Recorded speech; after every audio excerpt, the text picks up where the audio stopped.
We're looking at the first generation of children living shorter lives than their parents.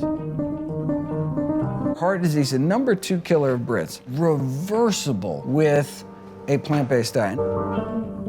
We had the cure, yet hundreds of thousands of people continue to die. I look across the Atlantic, Americans more obese than ever, on their way to death. Why aren't people listening? Well, they're just confused. They don't know. And the industry wants it that way. I mean, the system runs off of chronic disease. How many billions of dollars corporations are going to save because life expectancy is dropping for the first time in the States? Talk about perverse financial incentive. We are as certain processed meat causes cancer in human beings than we are that plutonium causes cancer in cigarette smoke and asbestos. You want to smoke? Smoke. You want to eat meat? Eat meat. But recognize what this might be doing to your family.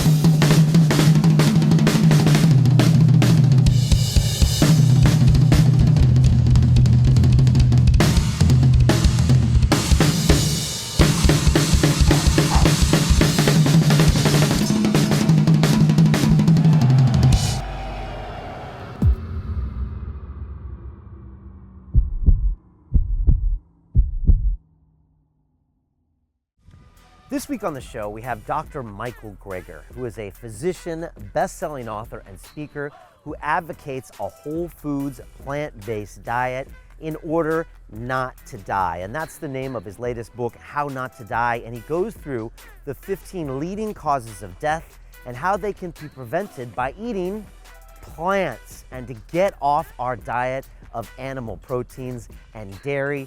And look, you might not be a vegan or a vegetarian. I know I wasn't for a long time, but it's hard to deny the science that this is a healthier way of living. And ever since I've been doing more body movement, I try to do a meatless Monday, and I really try to incorporate these things into my life and my diet.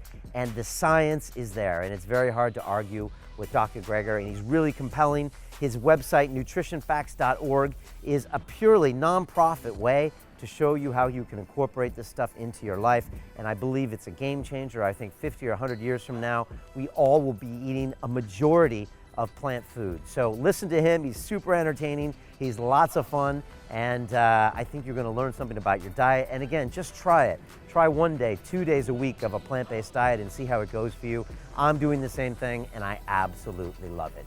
And I'm also loving all the action going on inside the London Real Academy, because we're about to launch our Speak to Inspire program. It's a 6 weeks where I show you how to talk, how to public speak like some of the greatest guests on London Real, how you can take your message and start on a mission, how you can take your message to the stage, how you can do better at work in the boardroom and with clients by speaking to inspire. So go in there, check it out. I got tons of free content and free video. And if you want to join me for 6 weeks of accountability to transform who you are, then jump on in and do it. And now I leave you with Dr. Michael Greger.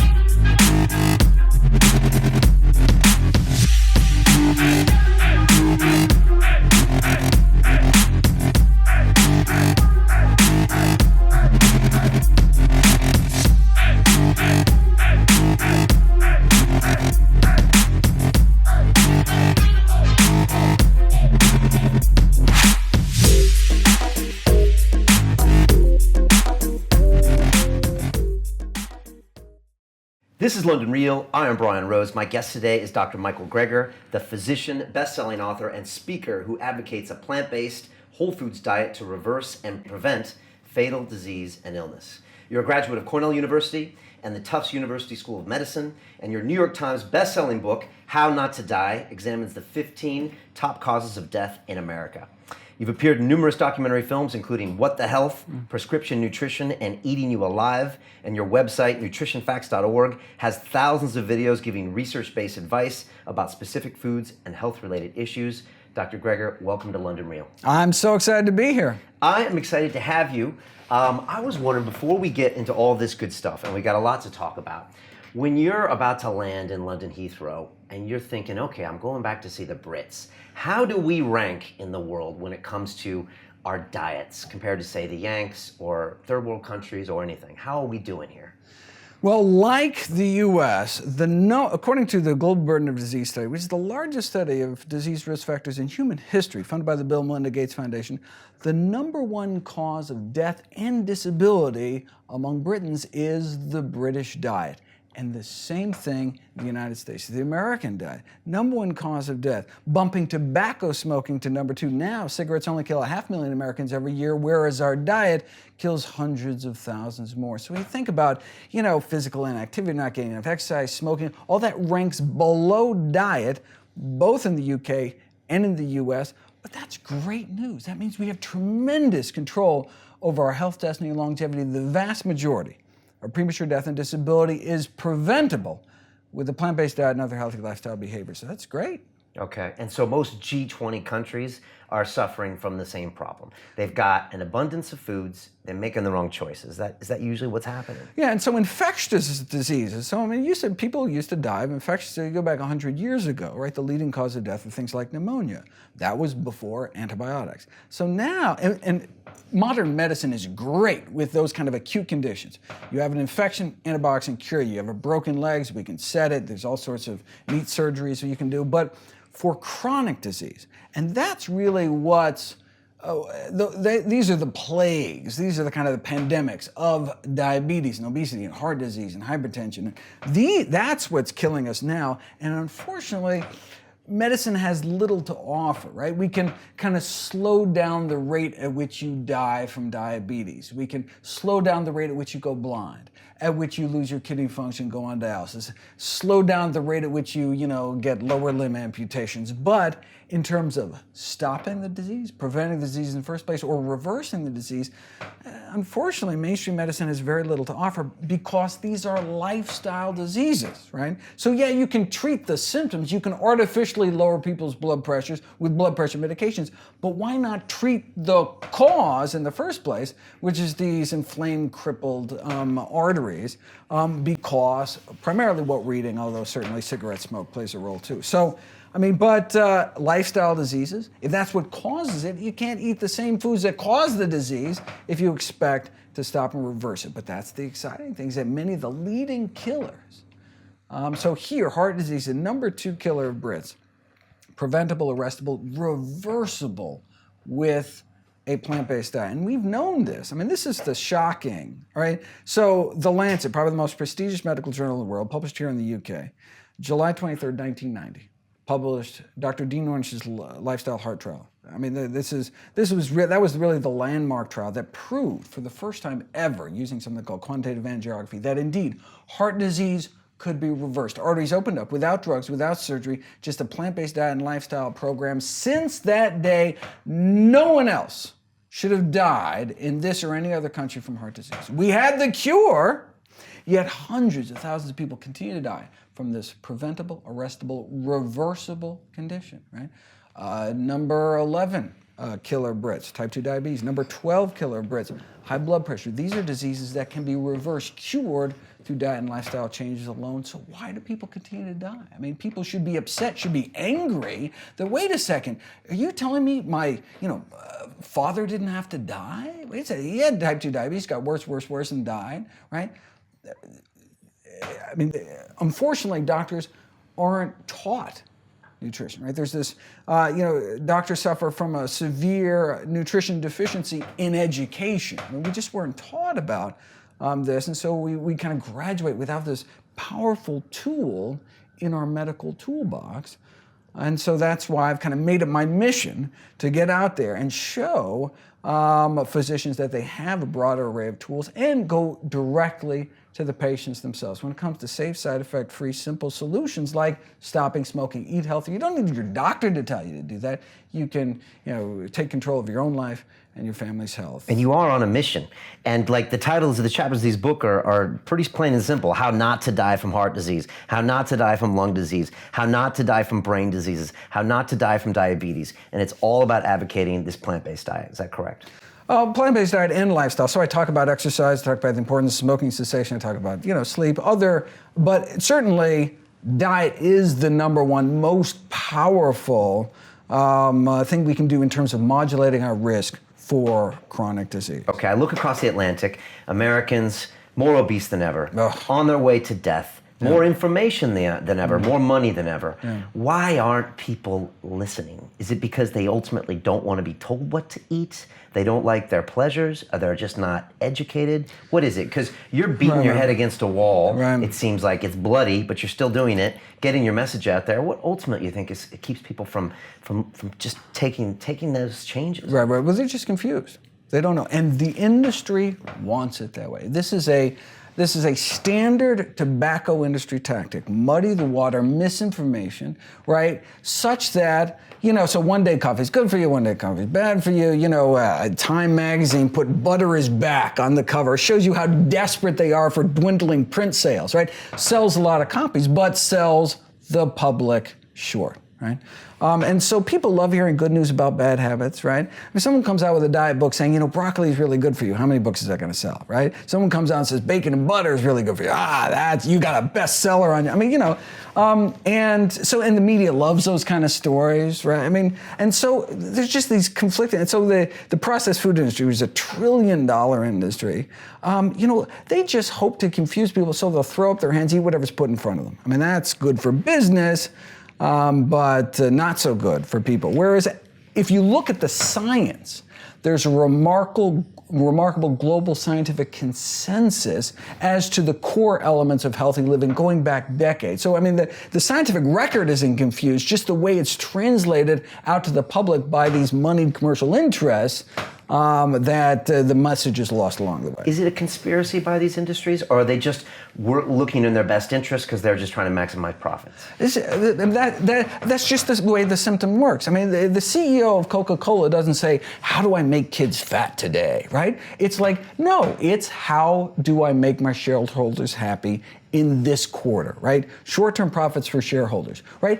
Even if that CEO said, I care about my kids, I'm not gonna do this anymore, they'd be kicked out. That's the whole purpose of a corporation, maximize, return for their shareholders. How do you do that? Okay, well, you take something with dirt cheap ingredients, right? It's sugar water. In fact, sugar that's subsidized by US taxpayers in the States, right? So it's artificially cheap sugar, and it's what? So it's a few pennies to make, and then you sell for a few bucks a bottle? That's how you make money, right? But something like produce, fruits and vegetables, it's perishable. It goes bad. It rots on the shelf. You put a Twinkie, it can be on the shelf for a couple weeks. But you can't make money. It's not a branded product. There's no markup. So the healthiest foods, the system is just set up to reward companies selling people junk. And unfortunately, and even in the government level, we're subsidizing the worst foods. We're subsidizing sugar, subsidizing feed crops so we can have dollar menu burgers, whereas why aren't we subsidizing fruits and vegetables, right? So unfortunately the system, so that's why we need to take control over our lives, over our family's health, and really kind of take it back. So the information is there, but unfortunately lost in this cloud of commercial influence. Talk to me about the life of Michael Greger. You are kind of a one-man crusader, going around constantly speaking on this. You've been doing this for, near 20 years? And you're constantly on the road, even though you told me earlier, I hate traveling. But you're still doing this. You refuse to accept sponsorships. You have the site.org. It's all about free information. Sure. Wow. What makes this man tick, and why are you doing this? Right. There's no ads, no commercials, no corporate sponsors, strictly not commercial, not selling anything, just put it up as a public service. It's kind of a labor of love. And I do it as a tribute to my grandmother, whose own life was saved through evidence-based nutrition. So, when I was a kid growing up, my grandmother, Frances Greger, was diagnosed with end-stage heart disease. She already had so many bypass surgeries, she basically run out of plumbing at some point, nothing more they could do, all right? Confined to a wheelchair, crushing chest pain. Her life was over. How old was she at this point? Age 65. 65, wow. Age 65, Okay. life was over. Pretty young. Then she heard about this guy, Nathan Pritikin, one of our early lifestyle medicine pioneers. And what happened next is actually detailed in Pritikin's biography called The Man Who Healed America's Heart. And it talks about the death's door people that showed up, like Frances Greger. It talks about her who arrived in a wheelchair. She had angina, claudication. She couldn't walk without great pain in her chest and legs. Within 3 weeks, though, she was not only out of her wheelchair, she was walking 10 miles a day. She was one of his great early success stories, right? Where it's a live-in program. They put people on a plant-based diet, a graded exercise program. She was up walking around, and thanks to a healthy diet, she was given her medical death sentence at age 65. Thanks to a healthy diet, was able to enjoy another 31 years on this planet until age 96 to enjoy her 6 grandkids, including me. That's why I went to medicine, and that's why I practice the type of medicine I practice today, lifestyle medicine. That was it. You saw grandma get better and you were like, wow, how can this happen? Right. I mean, at the time, I just assumed, well, yeah, you go to your doctor and you get better. I mean, it was just like, oh yeah, okay.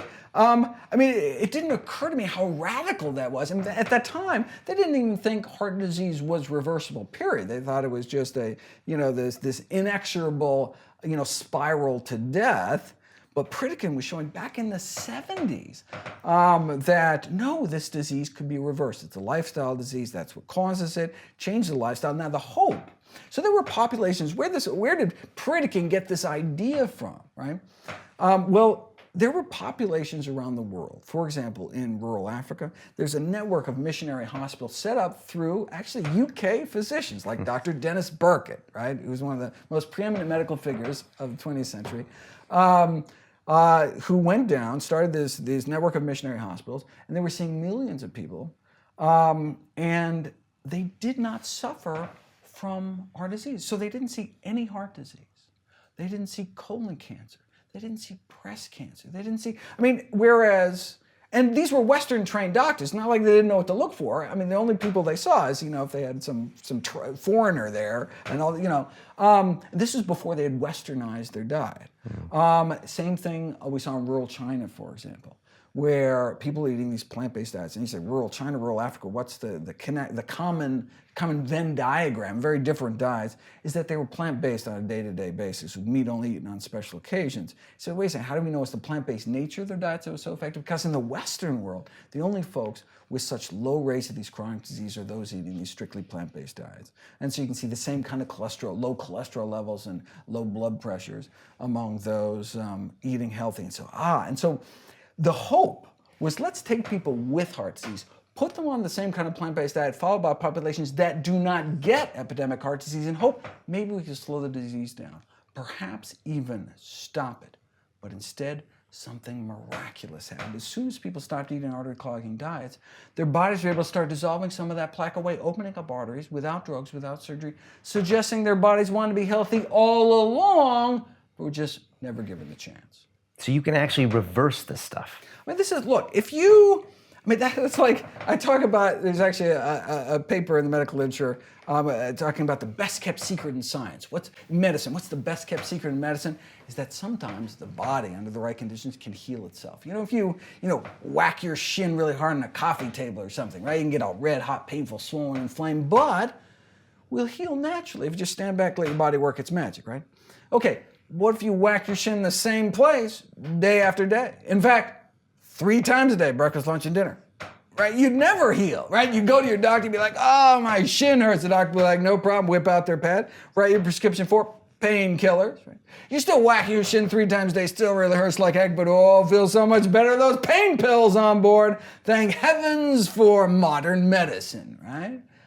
It's like when people take nitroglycerin for crushing chest pain, right? Tremendous relief, but you're not doing anything to treat the underlying cause of the disease.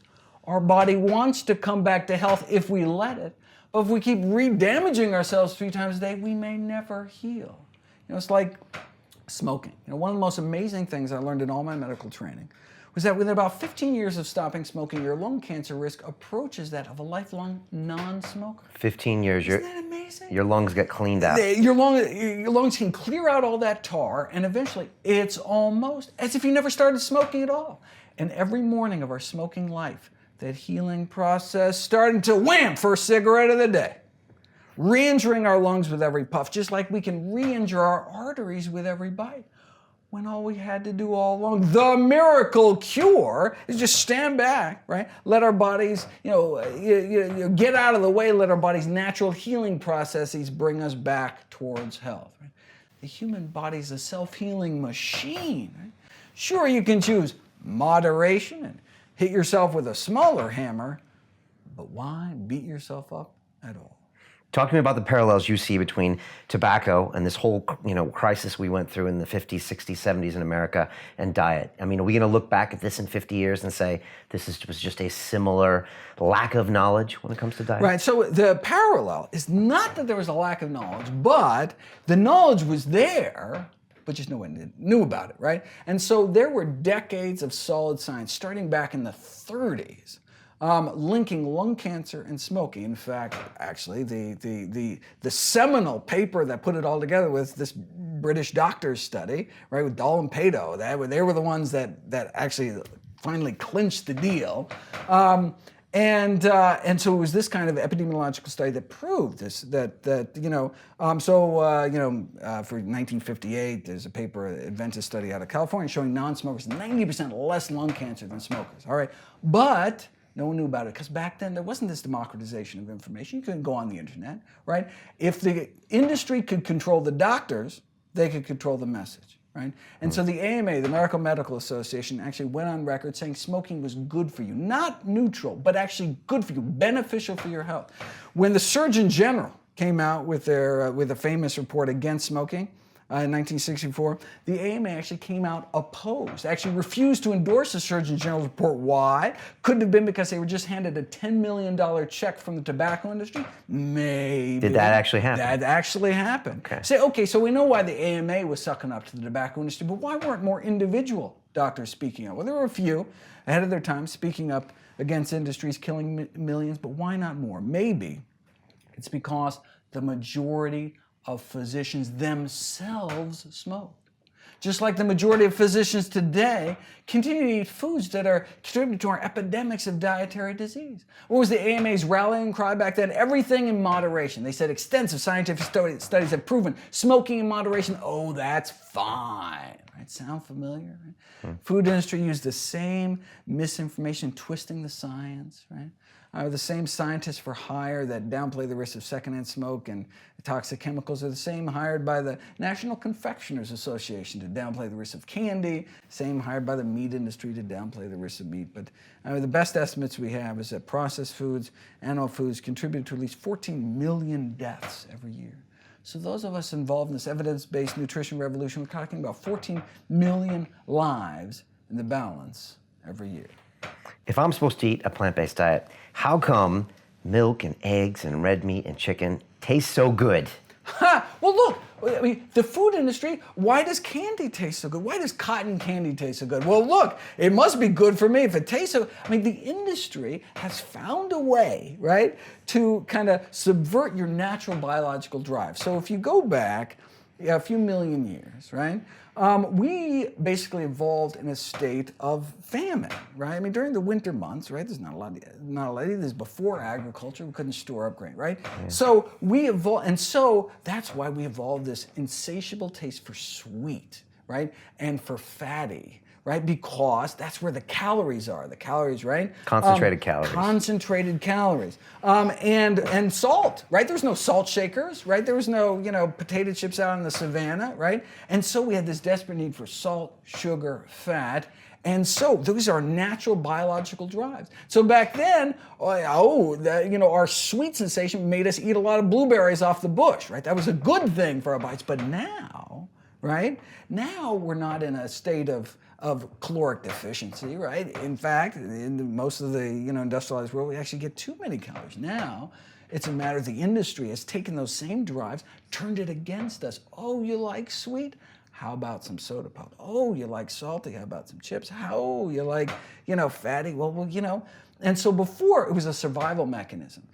Cracking open bones and scavenging for brains and bone marrow. That got us to just a reproductive age to pass along our genes, right? Now, right? In fact, you could have, if you time machine airdrop some Twinkies back then, those Neanderthals, the Twinkie Neanderthals would go on and conquer everybody else. It was a calorie deficiency, calories through any means necessary, right? But now, we don't just want to live to reproductive age, right? Now, we live old enough to actually start suffering from chronic diseases. And chronic diseases, well, then, those fatty foods, those salty foods are working against us, but of course that's what sells. But the good news is, so am I saying what? Oh, so I'm gonna eat healthy and nothing's gonna taste good? At first, that's true, right? I mean, so the ripest peach in the world will taste sour after a bowl of Fruit Loops. I mean, it'll just, because your taste buds are just overwhelmed, right? You all of a sudden go on a low salt diet, your doctor puts you on a low salt diet, everything for the first week tastes like cardboard, right? But what you show, I mean, you can do these kind of metabolic ward studies, lock people in a room, actually, very tightly control what people eat. So you have people salt soup to their liking, and you measure how much salt they put in, and then you put them on a low salt diet, and a few weeks later, they actually prefer less salt. And so you give them the soup that originally tasted the best. Oh, it's too salty. Oh, you don't like it, right? And so your taste buds naturally evolve. In fact, with sugar, it can happen in as few as 5 days. You cut out these super sweet foods. Within 5 days, all of a sudden, natural, whole healthy foods taste good. I mean, people see me eat a sweet potato, baked sweet potato with a little cinnamon sprinkle on top, and they're like, oh, I could never live that kind of aesthetic life. But they don't realize, no, that actually tastes good to me. Right. And in 5 days of not eating candy bars, it would actually taste good to them too. I mean, actually, I enjoy it. So you get the best of both worlds. Wait a second. It tastes good and you get to live longer, right? But you gotta give it a chance to take back your taste buds from the industry that's trying to kind of supersaturate them. Okay. Were you always completely plant-based, or at one point did you ever say, well, maybe some fish protein is okay, or maybe some game bird protein is okay? Was there any time where you were like, this might work, or were you? Oh, well, look, it doesn't matter what you eat on your birthday or holiday, special occasions. It's the day-to-day stuff that really adds up, right? It's just like the whack your shin analogy, right? Your body has this remarkable capacity to heal. It's just when you jab it with a fork 3 times a day, every day, and it just doesn't have the chance to heal, right? I mean, there's no science in the world that you can show me that suggests that social smokers, these people, there are some people, they can pick up a few cigarettes at a party a year, right? And they never get hooked, right? No one's going to tell me that a few cigarettes a year is going to have any, measurable increase in lung cancer risk, right, over the lifetime. But the reason a doctor says no smoking at all is they're afraid that one cigarette's going to turn to 2, then it's going to turn to a pack-a-day habit. So we just tell people no smoking at all. But that's out of a recognition that it's not the one cigarette that's going to do it, right? And so the same thing, right? I mean, but on a day-to-day basis, we really should try to eat healthier. Now, I didn't grow up, so here I was as a kid, seeing this remarkable transformation from my grandmother. Where'd you grow up? So born in Miami. Okay. Then grew up out west, moved around. Okay. Feels like a little southern accent sometimes from you. Oh, really? No, well, I don't know. So my mom was Brooklyn, Dad was Queens, and so if anything, maybe I got a little, I don't know. In fact, I just spoke in Brooklyn. It was so nice to go back, and I showed pictures of my mom. She was part of Brooklyn Core, the Congress on Racial Equality, and all these pictures of her getting dragged away and arrested during the Civil Rights Movement. It was a wonderful. It's in the family that you're It's saying. in the family. No, right? We are just kind of mission-driven folks, I guess. I mean, we just see an injustice, right? And we want to make it better.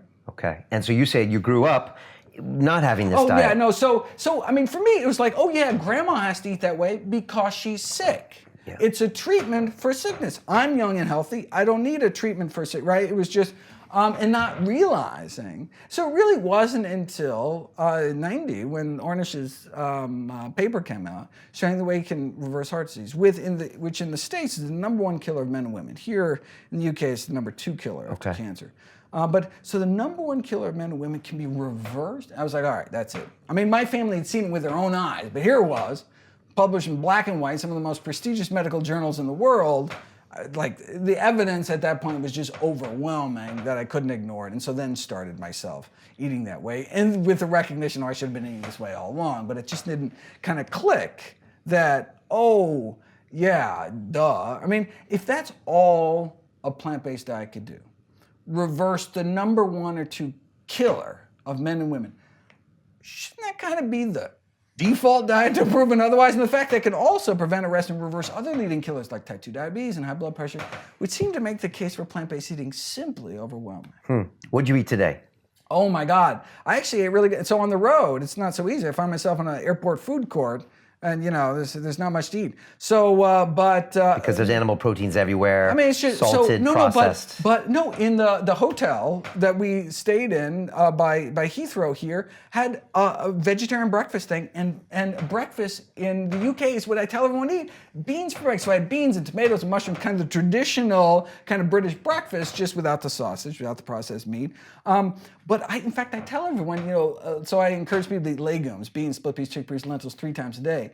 And so I say, beans for breakfast, eat like the Brits. So you hear me, I say, eat like the Brits, beans for breakfast. But that's not, in Japan they have miso soup and they have idli in India. I mean, having legumes for breakfast is not so crazy. But in the US, like beans for breakfast, what are you talking about? But so here I can finally follow my own advice and eat like a Brit. Okay. So a great breakfast, and then at lunch, so I come here for the interview, and just pull out my phone and look for restaurants within the 1 mile radius while I'm waiting around, and poof, 2 places show up. One, this restaurant called Redemption, whole food, plant-based. In fact, there's a sign out front that says, sugar-free, plant-based, it goes on it, free.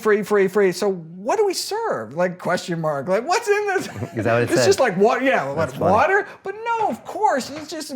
So I had this amazing dish with purple sweet potatoes and mushrooms and greens and this yellow cauliflower and black sesame seeds and a peanut sauce. It was absolutely fantastic. And so it checked off all my boxes. I have this free app, Dr. Greger's Daily Dozen, where I, on Android and iPhone, everything of course is free, where it includes how many servings of all the foods I encourage people to get into their daily diet. So beans every day, berries every day, the healthiest foods, greens every day, the healthiest vegetables, tablespoon of ground flax seeds, quarter teaspoon of turmeric, the best beverages, best sweetener, how much exercise, blah, blah, blah. And you can tick off the boxes and chart your daily project, whatever. So here I am. I could have ticked off half my boxes for the day in one lunch. And then, how about this? For dessert, there's this place called Nana Bar, right?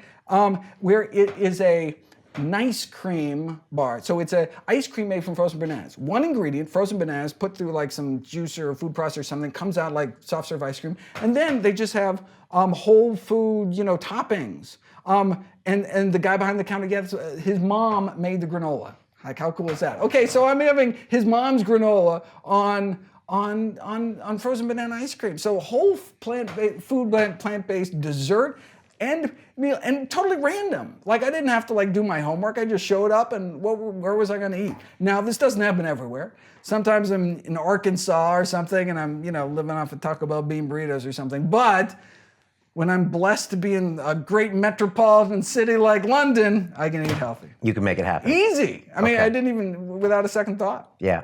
Now, you say that you're in a plant-based diet, but you don't use the V word, the vegan word. Is there a reason not to do that? And also because, I've had vegans on here and I love it, but also they have a specific culture that's also a lot of times quite combative when it comes to meat eaters and things like that. And there's the old joke, how do you know, well, when you met a vegan, give them a few minutes and they'll tell you. And so are you trying to kind of disassociate from that, or what's your read on the whole thing? Oh, well, so as a physician, the words vegetarian, vegan, they don't tell me what you eat. It tells me what you don't eat, right? But there's lots of really garbage vegetarian food. You could live off of chips and soda and, I go speak at these college campuses, they live off of, chips and beer, basically, right? These college vegans that, don't care about their health, but they're doing it for global warming reasons or whatever. And you can eat a miserable diet, right? Whereas whole food, plant-based, that tells me actually what you do eat. Oh, you actually eat your vegetables. Aha, now we can, right? And so unfortunately, it's just not as informative. Plus, there is this kind of baggage that comes along with it. Whereas for your health, it doesn't matter whether you have a leather belt on or not, right? They have other things that come along with it. And so it's like an identity, as opposed to so if you're going to talk about vegan, I would prefer talking about vegan eating or a vegan meal, as opposed to vegan, the noun identity, because that sets up this kind of barrier. Well, I don't want to be a vegan necessarily, but I want to see my kids grow up and I want to be healthy. And so the more and more, whole plant foods one can center their diets around, right? the better. And so it's a spectrum, right? So the largest study of plant-based eaters in the world actually used to be here in the UK until Adventus 2 took over this massive study in the States, particularly California and Canada. So following tens of thousands of people eating plant-based diets, and shows this kind of so they compared non-vegetarians to so-called semi-vegetarians or flexitarians, people eating meat more like a once-a-week basis rather than a daily basis, compared to pescatarians, those who eat no meat except fish, compared to ovo-lacto-vegetarians who eat no meat at all, compared to vegans who eat no meat, eggs, or dairy, and shows this kind of stepwise drop. Where each level is significantly lower disease risk for type 2 diabetes and high blood pressure and obesity, such that even lacto-ovo-vegetarians, at least in the States, are on average overweight. Their BMI is actually over 25. The only dietary group actually fitting ideal weight were those eating more strictly plant-based diets. So it's not black and white. It's not all or nothing. Any movement we can make along this spectrum towards eating healthy can accrue significant benefits. I think that's an important message to get. Okay, you're a scientist, you're a doctor, so that makes sense. You're like, what you put in your mouth that's gonna make you live longer and healthier, as opposed to what belt you wear, as opposed to what you, so you care about the facts and the science. Okay. Right. I went on a low salt diet. Actually, I was doing an ayahuasca ceremony, so I had to not eat a lot of foods, and I found that once I came back on it, I didn't really want the salt. And I didn't really want some of those foods. And the other thing that's happened to me with me lately is I've been doing a lot of body weight exercises, less of the lifting weights, and I found that I'm trending toward more of a vegetable-based diet. And also I'm listening to my gut a little bit more. Like if it hurts a little when I first eat it, why do I keep eating it? I don't know. Do these things, are these just other symptoms? Do you think about this stuff, or do you go back to the science? No, there's really nice feedback loops. I mean, it is all the science. I mean, so, that's why I encourage people to, give it a try, right? Try it as like a free sample, right? Anyone can eat anything for a few weeks, right? In fact, you can eat nothing for a few weeks. I mean, so look, it's just, and so the thought of, wait a second, I can't eat pepperoni pizza for the rest of my life, like that's just mind blowing. People can't even consider that. And of course, that's not what I'm saying, but on a day-to-day basis, we want to eat healthy. But I said, no, give me 3 weeks, right? So 3 weeks, let's eat healthy, and I'll give you all these tips. And, in fact, there's this great 21-day Kickstart program run by an organization, a nonprofit called Physicians Committee for Responsible Medicine. Starts at the first of every month. Hundreds of thousands of people done through it. It's a bunch of different languages. You sign up. It's all completely free. You do it as kind of a social media group. You all sign up together, and you share recipes, and you get daily tips and stuff. And first of every month, 21-day Kickstart. So I think it's 21daykickstart.org, something like that. So again, just giving people the hows to actually do it. Oh, but again, just 21. Just give it 20. And the thought is, look, 21 days, all of a sudden your taste buds are changing, the food is tasting better, and you're feeling better. Right? And so all of a sudden, your sleep is better. People are like, you doing? Oh, I'm fine, I'm young, healthy, have no symptoms. Then they thought they didn't have symptoms. They're like, my chronic indigestion went away. Like, I just thought that was normal to just always feel bloated and gross after a meal like this.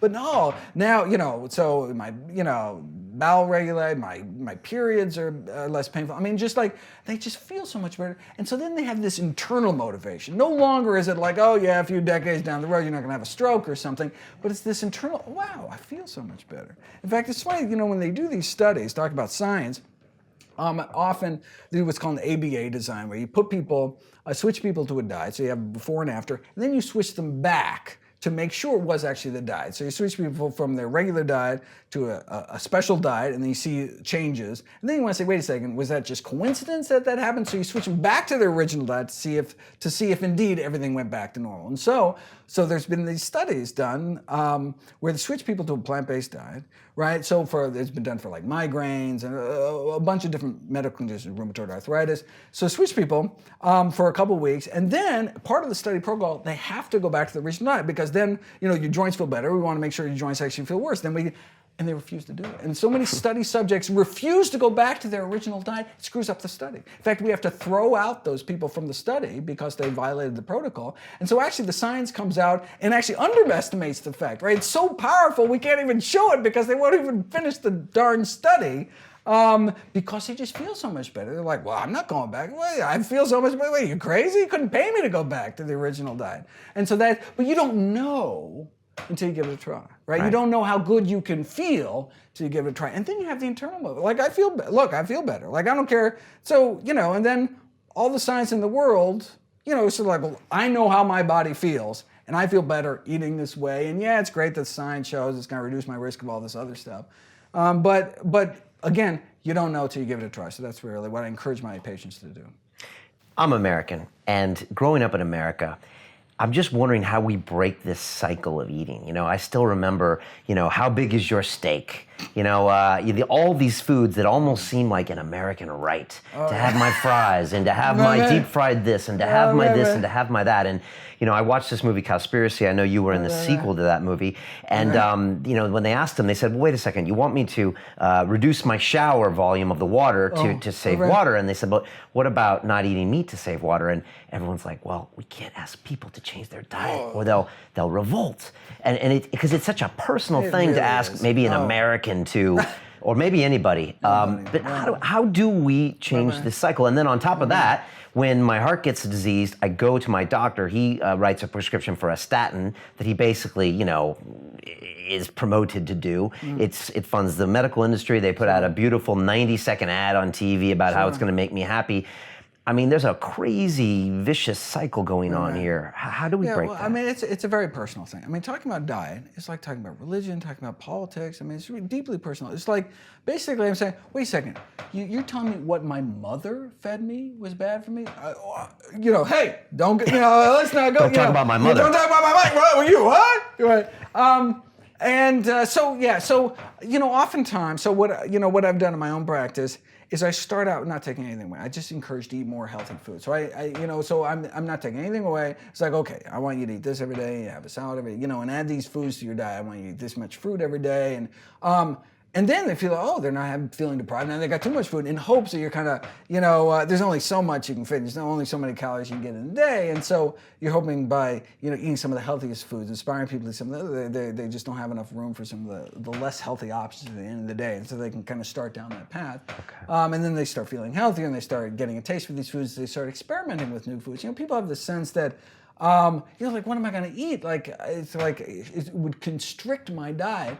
Whereas many people, actually, if you ask them, people tend to only eat 8 or 9 meals on surveys. The average, people only tend to eat about 8 or 9 dinner meals. They just kind of rotate through. Really kind of a boring, restricted kind of reservoir of meat. And when actually you discover that there's this whole ocean of other possibilities out there, all sorts of neat ethnic cuisines, foods you never tried, that, you might actually like more than just the standard kind of, regular, I don't know, just different, flavors preparing.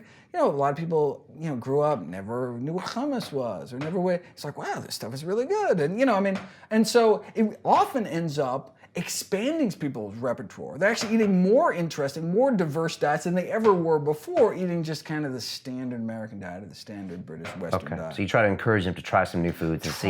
Right. And do it at whatever pace is necessary to stick with it. It doesn't matter what you eat today or tomorrow or next week.